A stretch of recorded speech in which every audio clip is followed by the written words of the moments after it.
Order, please. Silence, s'il vous plaît. Ladies and gentlemen, Mesdames et messieurs, silence, s'il vous plaît. order, please. Silence, s'il vous plaît.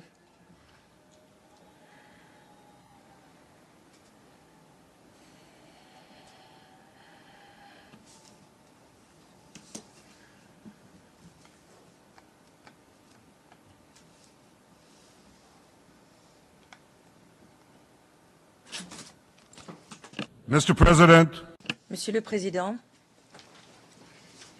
Mesdames et messieurs, je n'avais pas l'intention de venir ici cette année. Mon pays est en guerre, se bat pour sa vie. Mais après avoir entendu les mensonges proférés à l'encontre de mon pays par nombre d'intervenants, ici même, j'ai décidé de venir après tout pour remettre les choses à leur place.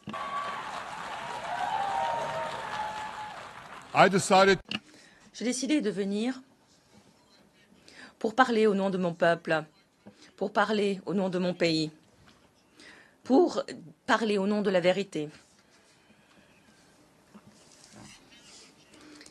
Et voilà la vérité. Israël veut la paix. Israël appelle la paix. Israël a déjà fait la paix et refera la paix.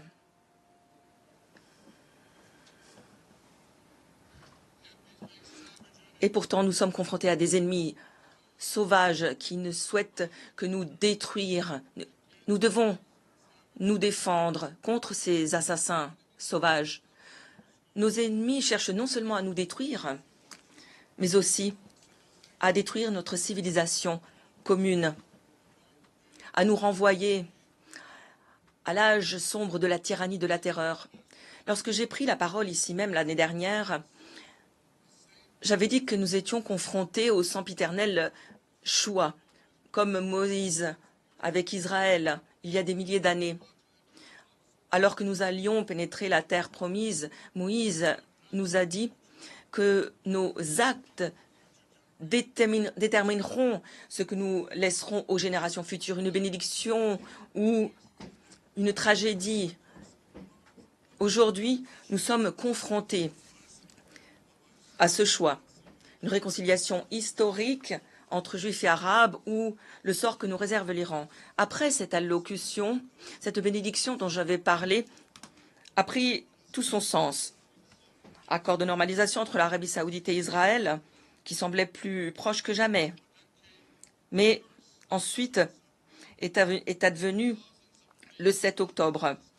Des milliers de terroristes soutenus par le Hamas sont entrés en Israël sur des pick-up, sur des motos. Ils ont commis des atrocités inimaginables, assassinant sauvagement 1200 personnes, violant, mutilant des femmes, coupant la tête à des hommes, brûlant des bébés en vie, des familles, des enfants, des grands-parents, des familles tout entières. Dans des scènes dignes de l'Holocauste nazi, le Hamas a enlevé 251 personnes de dizaines de pays différents, les entraînant dans des tunnels à Gaza. 154 de ces otages sont rentrés, dont 117 en vie. Je tiens à vous assurer d'une chose. Nous ne baisseront pas les bras tant que les autres otages ne seront pas rentrés. Certains des membres de leur famille sont parmi nous aujourd'hui. Je leur demanderai de se lever.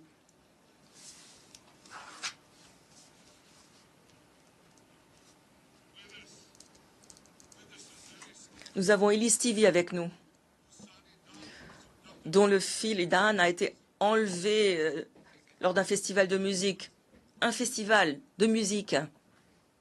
Voilà le crime qu'il a commis. Ces monstres, ces assassins l'ont emmené. Kobe Burnham, dont le fils Jonathan a été assassiné. Son cadavre a été amené à Gaza. Un cadavre a été pris en otage. Salim al-Atrash, dont le frère Mohamed, un soldat israélo-arabe courageux, a été assassiné. Son corps aussi a été emmené à Gaza, tout comme le corps de la fille d'Imas Rabin qui a été assassinée brutalement dans le cadre du même festival de musique. Nous avons Sharon Sharabi, dont le frère Yossi a été assassiné, et dont le frère Eli est encore détenu en otage à Gaza. Nous avons aussi avec nous Izar Leftesh, d'un kibbutz qui a été réduit à néant par ces terroristes.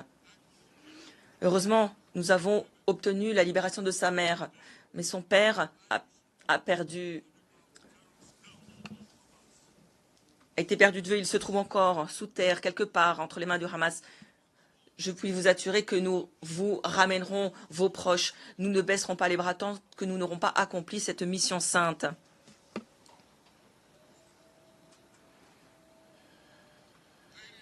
Mesdames et messieurs, la malédiction du 7 octobre a débuté lorsque le Hamas a envahi Israël en provenance de Gaza. Mais elle ne s'est pas arrêtée là. Israël a été contraint de se défendre sur davantage de fronts organisés par l'Iran. Le 8 octobre, nous avons été attaqués par le Hezbollah depuis Liban. Depuis lors, plus de 8000 roquettes ont été tirées vers nos villes, nos villages, nos civils, nos enfants. 2 semaines plus tard, les Houthis soutenus par l'Iran au Yémen lançaient des drones et des missiles vers Israël. La première de ces 250 attaques, la dernière remonta hier à Tel Aviv. Des milices en Irak ont visé Israël à des milliers de reprises au cours de l'année écoulée. Poussés par l'Iran, les terroristes palestiniens en Judée et Samarie ont perpétré des dizaines d'attaques et partout en Israël. Et en avril dernier, pour la première fois, l'Iran a attaqué directement Israël depuis son territoire, tirant 300 drones, missiles de croisière et missiles balistiques. J'ai un message pour ces tyrans de Téhéran. Si vous nous frappez, nous vous frapperons.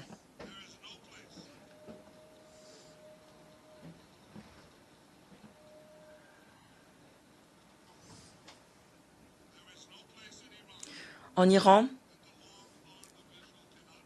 il n'y a aucun endroit que nous ne pourrons pas atteindre grâce à nos armes de longue portée. Et il en va de même du reste du Moyen-Orient. Loin d'être des agneaux menés à l'abattage, nos soldats se sont battus avec courage au sacrifice de leur vie. Et j'ai là un autre message à porter ici en cette assemblée et au reste du monde. Nous sommes en train de gagner.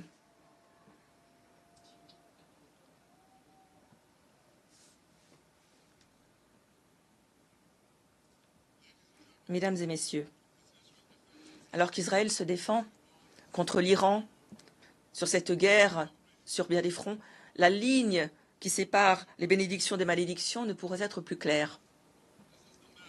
Voilà une carte. Je l'ai présentée l'année dernière ici. C'est une carte qui représente la bénédiction Israël et ses partenaires arabes, ce pont entre l'Asie et l'Europe, entre l'océan Indien et la mer Méditerranée. Par ce pont, nous allons faire passer des voies de chemin de fer, des gazoducs énergétiques, des câbles à fibre optique pour apporter une vie meilleure à 2 milliards de personnes. Alors prenez cette autre carte. Prenez cette deuxième carte. Elle représente la malédiction. L'arc de la terreur créé par l'Iran, imposé depuis l'océan Indien jusqu'à la mer Méditerranée. Cet arc malveillant de l'Iran a coupé les voies de trafic maritime, détruit des nations de l'intérieur, inflige le désespoir à des millions de personnes. Donc d'un côté, une bénédiction, un avenir radieux d'espoir, et de l'autre, un avenir sombre de désespoir. Et si vous pensez que cette carte de la malédiction ne concerne qu'Israël, alors réfléchissez-y à 2 fois. Parce que l'agression de l'Iran, si l'on n'y remédie pas, menacera chaque pays du Moyen-Orient et un grand nombre de pays ailleurs dans le monde. parce que l'Iran veut imposer son radicalisme bien au-delà du Moyen-Orient. C'est la raison pour laquelle ils financent des terroristes sur les 5 continents. C'est la raison pour laquelle ils bâtissent des missiles balistiques, des ogives nucléaires pour menacer le monde tout entier. Depuis bien trop longtemps, le monde ferme les yeux face aux actes de l'Iran, à sa répression intérieure, face à ses agressions externes. Cette situation doit cesser, cet apaisement doit prendre fin maintenant.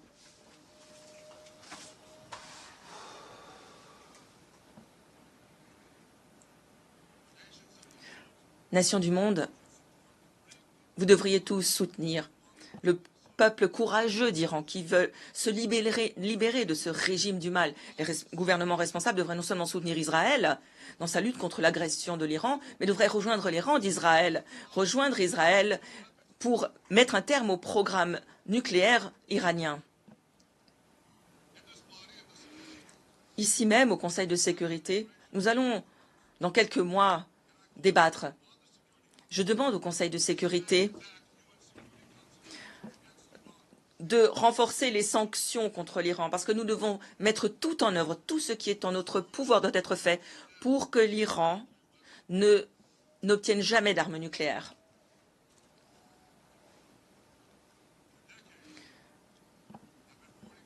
Depuis des décennies, je mets le monde en garde face au programme nucléaire de l'Iran. Or, nos actions ont permis de retarder ce programme d'une décennie, mais il n'a pas pris fin. Nous n'avons fait que le retarder. Il est toujours là. L'Iran essaye aujourd'hui d'utiliser comme arme ce programme nucléaire pour la paix et la sécurité de vos pays. Pour la paix et la sécurité du monde entier, nous ne devons pas le permettre. Et je puis vous assurer qu'Israël mettra tout en œuvre pour que ce ne soit jamais le cas.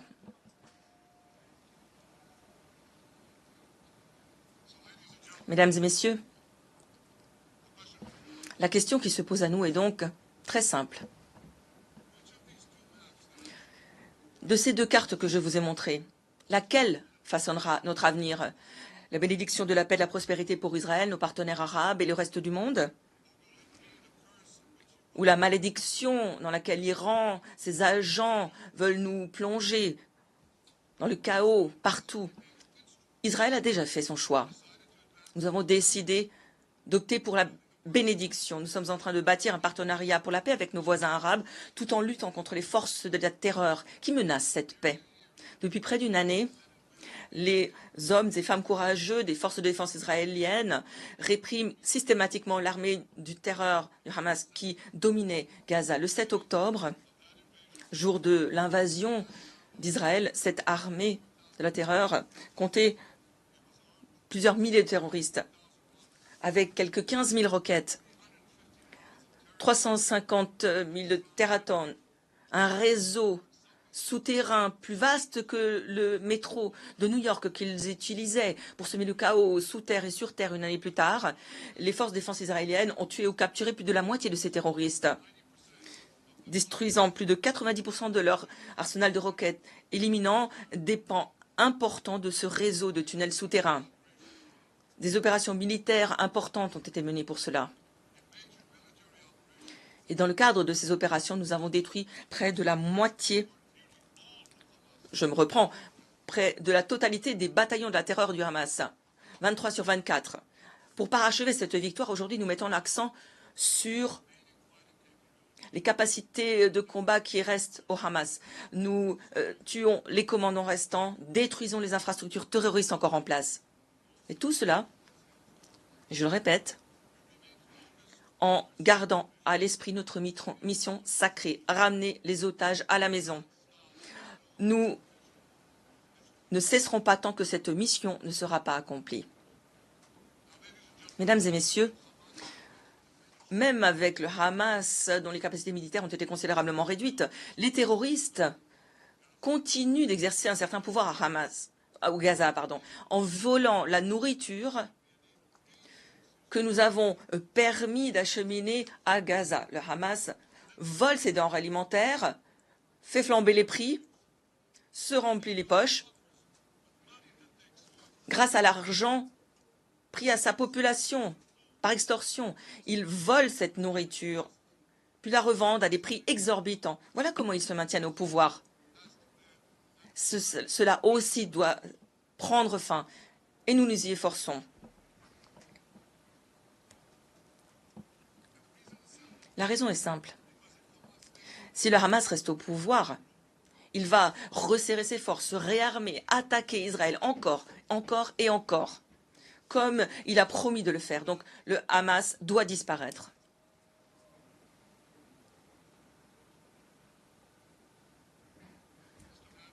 Imaginez un instant.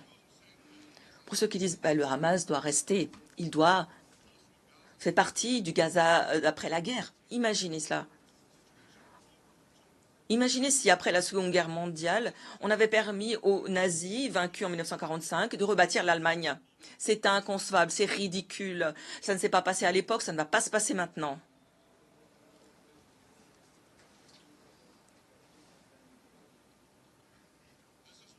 C'est la raison pour laquelle Israël rejettera toute possibilité d'offrir une place au Hamas de l'après-guerre.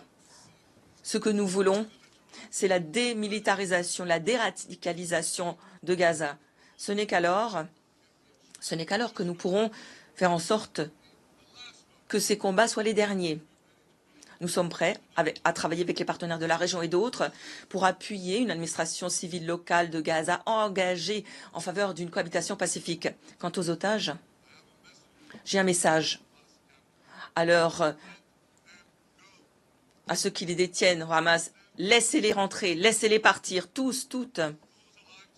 Ceux qui sont en vie aujourd'hui doivent être restitués à leurs familles en vie. Et les dépouilles de ceux que vous avez tués avec brutalité doivent être restituées aux familles. Ces familles qui sont avec nous ici aujourd'hui et d'autres en Israël méritent de donner une sépulture digne à leurs êtres chers. Un lieu où ils pourront se souvenir de ces victimes et les pleurer. Mesdames et messieurs, cette guerre peut prendre fin dès maintenant. Il suffit pour cela que le Hamas se rende, dépose les armes et libère tous les otages. Dans le cas contraire, nous poursuivrons la lutte jusqu'à la victoire, une victoire intégrale. Nous n'avons pas d'alternative.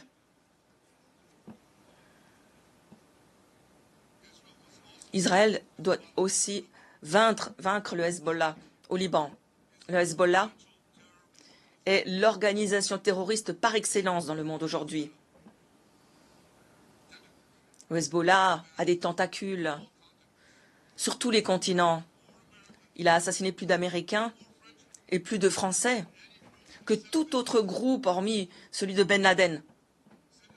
Il a assassiné des citoyens de nombre de pays représentés dans cette salle. Et il a attaqué Israël de manière perverse depuis 20 ans et au cours de l'année écoulée, sans aucune provocation. Au lendemain du massacre du Hamas, du 7 octobre, le Hezbollah a commencé à attaquer Israël, contraignant plus de 60 000 Israéliens à quitter leur maison, devenant réfugiés sur leur propre terre. Le Hezbollah a transformé des villes dynamiques du nord d'Israël en des villes fantômes. Donc j'aimerais vous demander d'y réfléchir. Imaginez si l'on prenait les États-Unis, si les terroristes transformaient El Paso à San Diego en une ville fantôme. Posez-vous la question. Combien de temps faudrait-il au gouvernement américain pour réagir? Combien de temps tolérerait-il la situation? Une semaine? Une journée? Un mois? Je doute qu'il ne le tolérerait ne serait-ce qu'une journée. Et pourtant, Israël tolère l'intolérable depuis près d'une année. Eh bien, je suis ici pour vous dire, il suffit.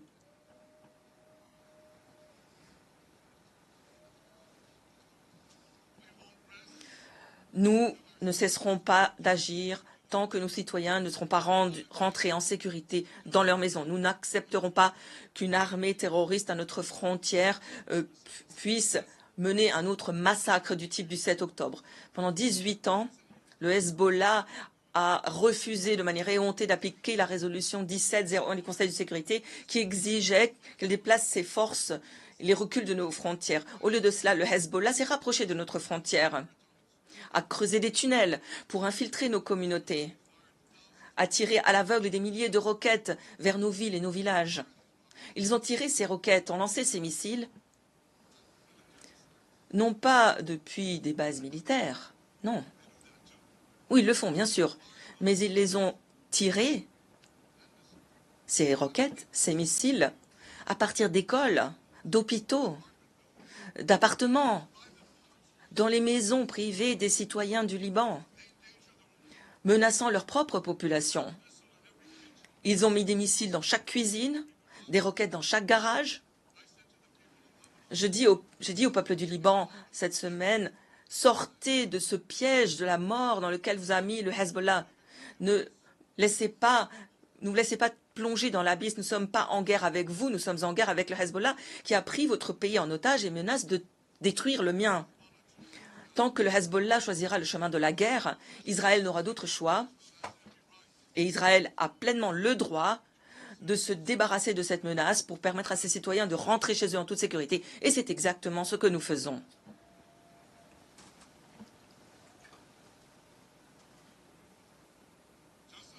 Cette semaine encore, les forces de défense israéliennes ont détruit une partie importante des roquettes du Hezbollah financées avec l'aide de l'Iran depuis 30 ans. Nous avons éliminé des commandants qui avaient sur leurs mains du sang israélien, américain, français.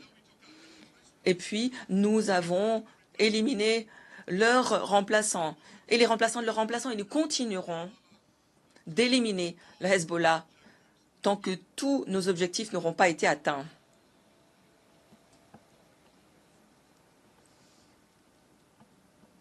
Mesdames et messieurs, nous nous sommes engagés à balayer cette malédiction du terrorisme qui menace toute société civilisée. Mais pour réaliser la bénédiction d'un nouveau Moyen-Orient, nous devons poursuivre sur le chemin que nous avons tracé avec les accords d'Abraham il y a 4 ans. Ce qui signifie avant tout parvenir à un accord de paix historique entre Israël et l'Arabie saoudite.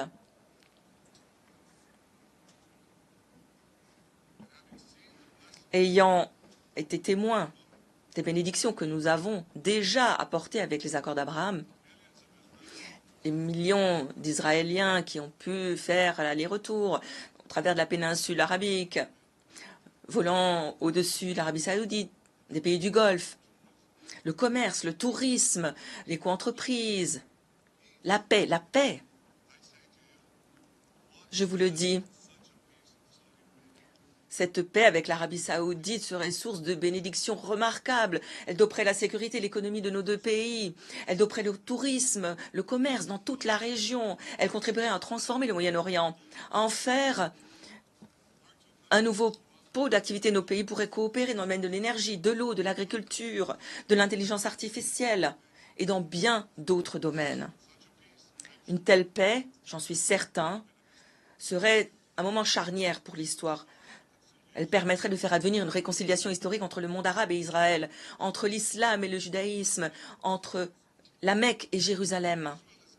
Si Israël s'est engagé à faire cette paix, l'Iran et ses terroristes se sont engagés à nous mettre des bâtons dans les roues. C'est la raison pour laquelle le meilleur moyen de contrer le dessein délétère de l'Iran est de faire cette paix. Une paix qui serait le socle d'une alliance type Abraham plus vaste encore, qui engloberait les partenaires de paix arabes, l'Arabie saoudite, les États-Unis et tous ceux qui choisissent la bénédiction de la paix. Elle permettrait de faire avancer la sécurité et la prospérité partout au Moyen-Orient, d'offrir au reste du monde aussi bien des avantages avec l'appui et sous la houlette des États-Unis. Je pense que cette vision peut se concrétiser et bien plus tôt que l'on le pense. En tant que Premier ministre d'Israël, je ferai tout ce qui est en mon pouvoir pour que cet objectif soit atteint. Il s'agit d'une opportunité que nous ne devons pas laisser passer.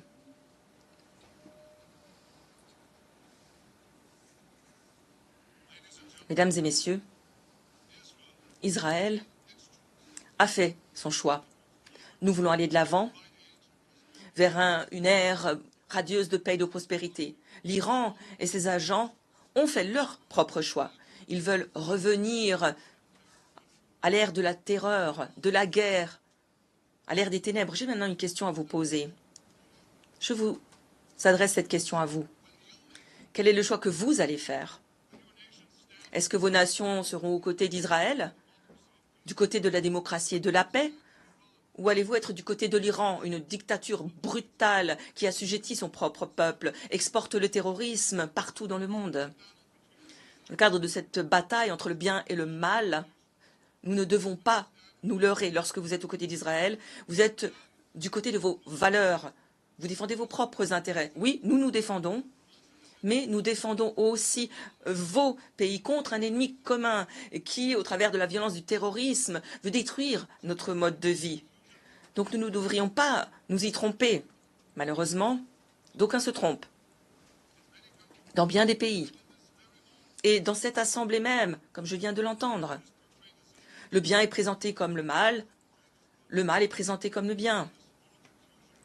Nous constatons une légère confusion lorsque l'Israël est accusé à tort de génocide alors que nous faisons que nous défendre contre des ennemis qui essaient de commettre un génocide à l'encontre de notre peuple. Nous le voyons aussi lorsque Israël est accusé de manière absurde par le procureur de la CPI d'affamer délibérément les Palestiniens à Gaza. Quelle absurdité! Nous avons contribué à acheminer 700 000 tonnes de denrées alimentaires à Gaza. Plus de 3 000 calories par jour pour chaque femme, homme et enfant de Gaza. Nous constatons aussi une confusion lorsque on accuse à tort Israël de cibler délibérément les civils. Nous ne voulons qu'aucun civil innocent mort. C'est toujours une tragédie. C'est la raison pour laquelle nous faisons tout pour minimiser les victimes civiles.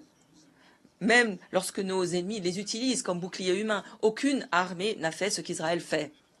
Afin de réduire au minimum les victimes civiles, nous envoyons des messages, des textos, nous appelons pour faire en sorte que les civils palestiniens se mettent à l'abri. Nous mettons tout en œuvre pour atteindre cet objectif. Nous constatons une autre confusion importante lorsque les autoproclamés progressistes manifestent contre la démocratie israélienne. Est-ce qu'ils ne se rendent pas compte qu'ils appuient ici les terroristes de Téhéran, de Gaza, ceux qui assassinent des femmes, des manifestants, des femmes parce qu'elles ne se couvrent pas les cheveux?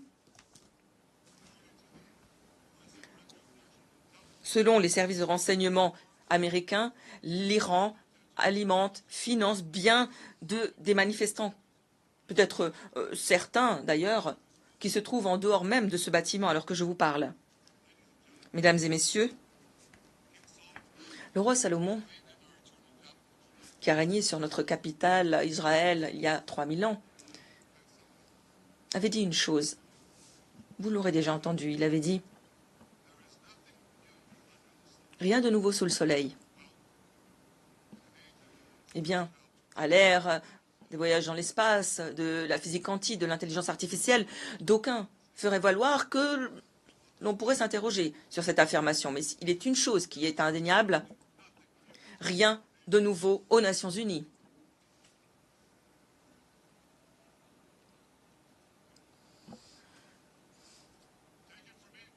Croyez-moi, la première fois que j'ai pris la parole à cette tribune en tant qu'ambassadeur d'Israël aux Nations Unies, c'était en 1994, il y a 40 ans exactement. Dans mon premier discours, ici je pense d'ailleurs que la tribune est la même, lors du premier discours que j'ai prononcé ici, je me suis dit contre la proposition d'écarter Israël de cet organe. 40 ans plus tard, je me retrouve à devoir défendre Israël contre ce même objectif ridicule. Qui mène la charge aujourd'hui? Non pas le Hamas, mais Abbas, le président de l'autorité palestinienne Mahmoud Abbas, l'homme qui affirme vouloir la paix avec Israël et qui pourtant refuse de condamner le massacre abominable du 7 octobre.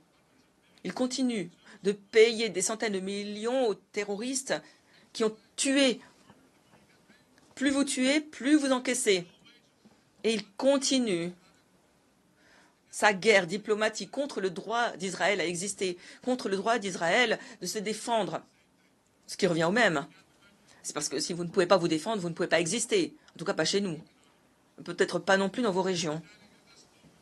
À cette tribune, il y a 40 ans, je disais au parrain de cette ridicule résolution qui visait à expulser Israël, Je leur disais, laissez votre fanatisme à la porte de cette salle. Aujourd'hui, je dis au président Abbas et à chacun d'entre vous qui pourrait éhontément appuyer cette résolution, laissez votre fanatisme en dehors de cette salle. Pointer le seul État juif reste une tâche morale sur les Nations Unies. Cette organisation est devenue ainsi méprisable aux yeux des populations partout, mais pour les Palestiniens, cette maison de la ténèbre, ils savent que dans le cadre de ce déferlement d'antisémitisme, la grande majorité veut diaboliser l'État juif. Dans le cadre de cette société plongée dans l'antisémitisme, toute allégation ridicule est soutenue par une majorité de personnes. Cette dernière décennie, davantage de résolutions ont été adoptées contre Israël, ici même, à l'Assemblée générale des Nations unies, que contre le reste du monde. Plus de 2 fois plus de résolutions contre Israël depuis 2014. Cet organe a condamné Israël 174 fois et les restes des pays du monde ont été condamnés à 73 reprises. Plus de 100 condamnations supplémentaires pour l'État juif. Quelle hypocrisie! Parlons de 2 poids 2 mesures, c'est une blague.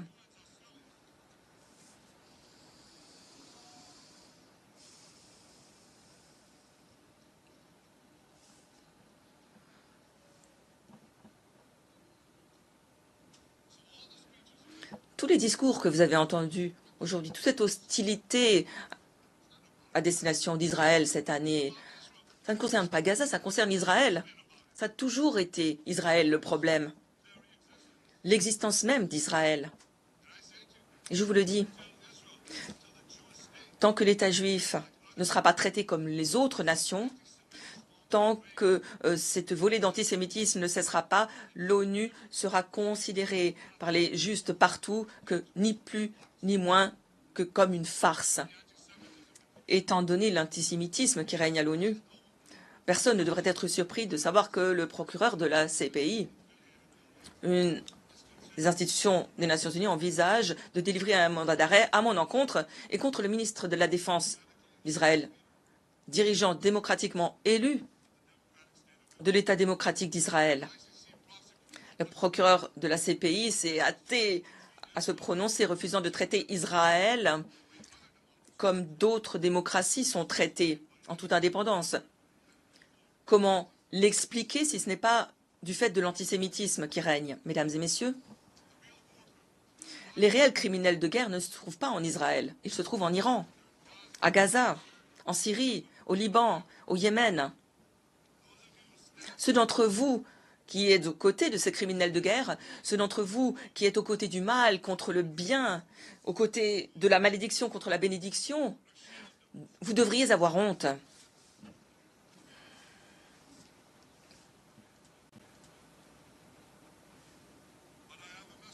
Mais j'ai un message pour vous. Israël gagnera cette bataille. Elle l'emportera parce que nous n'avons pas d'autre choix.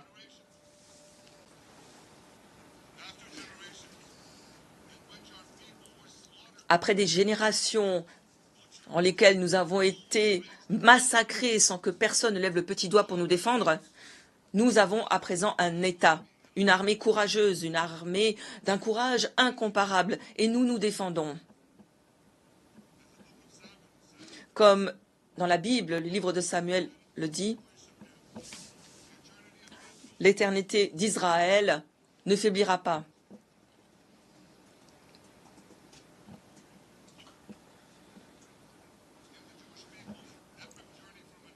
Dans le cadre de ce voyage que nous avons parcouru depuis l'Antiquité jusqu'au temps moderne, cette promesse a toujours été respectée. Elle restera vérité jusqu'à la fin des temps. Pour reprendre un grand poète, Israël ne disparaîtra pas tranquillement dans les ténèbres. Nous n'aurons jamais besoin de nous lever contre la disparition de la lumière parce que la torche d'Israël brillera toujours. Au peuple d'Israël et aux soldats d'Israël, je dis soyez forts, soyez courageux. פניהם, כי אדוני אלוהיך הוא ההולך עמך, לא ירפך ולא יעזבך. עם ישראל חי, the people of Israel live now, tomorrow. Le peuple d'Israël vit aujourd'hui, demain et vivra à jamais. Merci.